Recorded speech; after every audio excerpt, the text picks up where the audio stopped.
भैया एक चीज ये बताइए, लगातार जो है सो जनसंघ काल से आपका राजनीतिक जीवन शुरू हुआ, आपके परिवार का राजनीतिक जीवन शुरू हुआ भाजपा से।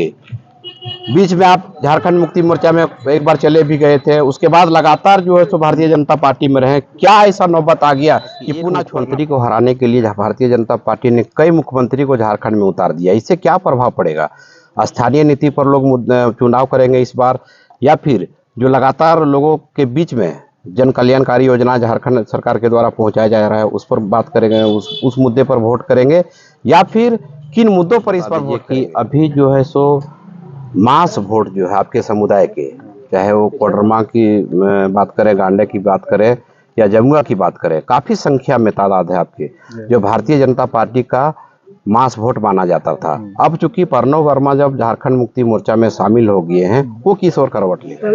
चुनाव का समय जैसे जैसे नजदीक आते जा रहा है, लोग अपने अपने तरीके से अपने प्रत्याशियों के पक्ष में प्रचार प्रसार शुरू कर दिए हैं। हालांकि यहाँ तक कि इंडिया गठबंधन हो या एनडीए गठबंधन हो, अपने अपने तरीके से लोग तोड़ फोड़ में भी जुटे हुए। हालांकि नामांकन की प्रक्रिया पूरी शुरू होने के बाद में भी तोड़ फोड़ का सिलसिला अभी तक जारी है। हम बात कर रहे हैं झारखंड के गिरिडीह जिला से एक बड़ा झटका भारतीय जनता पार्टी को लगता हुआ नजर आ रहा है। ऐसा इसलिए कहा जा रहा है कि भारतीय जनता पार्टी के प्रदेश उपाध्यक्ष रहे प्रणव वर्मा ने ही कल ही झारखंड मुक्ति मोर्चा का दामन थामकर ये जनता के बीच में उतर चुके हैं और माननीय हेमंत सोरेन के प्रचार प्रसार करना शुरू कर दिए। क्या कुछ मामला है? उतने दिन पुराने भारतीय जनता पार्टी में रहने के बाद क्यों आखिर भारतीय जनता पार्टी में इनको छोड़ना पड़ा?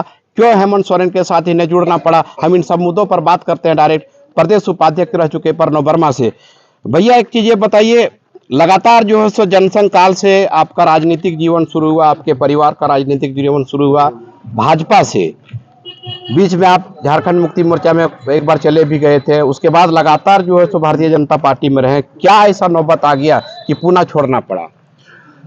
बस मैं इतना ही कह सकता हूँ कि अभी की जो पार्टी भारतीय जनता पार्टी है, वो गणेश परिक्रमा करने वाले नेताओं की पार्टी बन के रह गई है। पार्टी जो कहती थी कि पंच निष्ठा, वो भूल गई है। एकात्म मानववाद वो भूल गई है। पार्टी अपने नीति सिद्धांतों से भूल के अब नए तरीके से चल रही है। तो ऐसे स्थिति में हम लोग जो ज़मीन से जुड़े हुए लोग हैं, उस वैसे लोगों का जगह जो है, जो ज़मीन से जुड़ी हुई पार्टी है, वैसी पार्टी जो झारखंड के विषय में सोचती है, वहीं पे हम लोग का सम्मान भी बचेगा और वहीं से हमें कुछ प्राप्त हो सकता है। अगर हम देखें तो झारखंड मुक्ति मोर्चा जितना भी काम आज के डेट में झारखंड के विषय को लेकर कर रही है, चाहे वो यहाँ के खतियान के विषय में 1932 का खतियान लाने का बात हो, जो कि मेन लड़ाई यहाँ के लोगों की है, उसको लाने का काम कर रही है। ओल्ड पेंशन हो, मतलब बहुत तरह का काम जो कर रही है वो झारखंड मुक्ति मोर्चा कर रही है।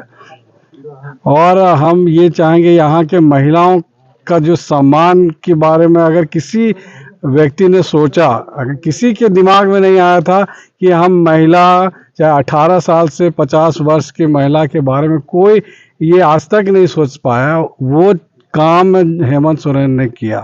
तो हेमंत सोरेन समझ सकता है कि भाई हाँ, कि यहाँ झारखंड के लोगों को क्या चाहिए, यहाँ क्या हमें करना है। तो ऐसे राजनीतिक दल के साथ ही आगे का समय बिताने से हम लोग का, झारखंडियों का भविष्य भी है। ऐसा नहीं लगता है कि एक मुख्यमंत्री को हराने के लिए भारतीय जनता पार्टी ने कई मुख्यमंत्री को झारखंड में उतार दिया? इससे क्या प्रभाव पड़ेगा? स्थानीय नीति पर लोग चुनाव करेंगे इस बार, या फिर जो लगातार लोगों के बीच में जन कल्याणकारी योजना झारखंड सरकार के द्वारा पहुंचाया जा रहा है उस पर बात करेंगे, उस मुद्दे पर वोट करेंगे, या फिर किन मुद्दों पर इस पर वोट करेंगे? देखिए, जनता तो समझ रही है। बाहर से आप बोरो प्लेयर कितना भी लिया है, 3 गो 4 गो मुख्यमंत्री, मतलब आप समझ सकते हैं कि एक व्यक्ति, एक मुख्यमंत्री से भिड़ने के लिए भारतीय जनता पार्टी जैसे राष्ट्रीय पार्टी को आसाम से मंगाना पड़ रहा है। छत्तीसगढ़ से लोग आ रहे हैं, गुजरात से लोग आ रहे हैं, आपके शिवराज सिंह चौहान जी यहाँ पे लगे हुए हैं। तो आप समझ सकते हैं कि एक अदना सा आदमी झारखंड का एक मुख्यमंत्री से लड़ने के लिए बीजेपी को कितना बल लगाना पड़ रहा है। तो आप समझ सकते हैं कहीं ना कहीं भारतीय जनता पार्टी को ये एहसास है कि यहाँ की जो जनता है वो हेमंत सोरेन के साथ में है। हेमंत सोरेन जो जन कल्याण के जो काम कर रहे हैं उसके साथ में है। इसीलिए इसको कहा जाए रोकने के लिए यहाँ की जनता को दिग्भ्रमित करने के लिए असम के मुख्यमंत्री और कहाँ के लोग को लाया जा रहा है। एक बात और बता दीजिए कि अभी जो है सो मास वोट जो है आपके समुदाय के, चाहे वो कोडरमा की बात करें, गांडे की बात करें या जमुआ की बात करें, काफ़ी संख्या में तादाद है आपके जो भारतीय जनता पार्टी का मास वोट माना जाता था। अब चूंकि प्रणव वर्मा जब झारखंड मुक्ति मोर्चा में शामिल हो गए हैं, वो किस ओर करवट लेगा? देखिए, हम तो यही कह सकते हैं कि मेरा प्रयास रहेगा कि हमारे साथ हमारे समाज के लोग भी ये समझें कि हम उसके साथ में रहना आवश्यक है जो झारखंड के लोगों के बारे में सोचता है। सिर्फ राष्ट्रीय मुद्दा देखने से नहीं होगा कि भाई हम देश खतरे में है तो ये है वो है। भैया, हम सुरक्षित रहेंगे, मेरा घर सुरक्षित रहेगा, मेरा गांव सुरक्षित रहेगा तो निश्चित है कि देश भी सुरक्षित रहेगा। इसीलिए हम चाहते हैं कि हम पहले अपना गांव सुरक्षित कर लें, पंचायत सुरक्षित कर लें, जिला कर लें, राज्य कर लें। जब मेरा राज्य सुरक्षित हो जाएगा, निश्चित है कि मेरा देश भी सुरक्षित हो जाएगा।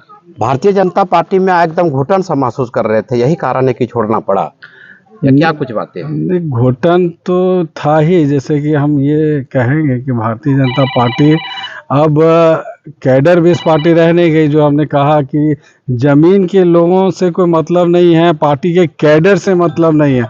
अभी आप आइए, पैराशूट से लैंडिंग कीजिए और काम कीजिए और लेके टिकट लेके चले जाइए। पार्टी को नीति सिद्धांत से कोई मतलब नहीं रह गया।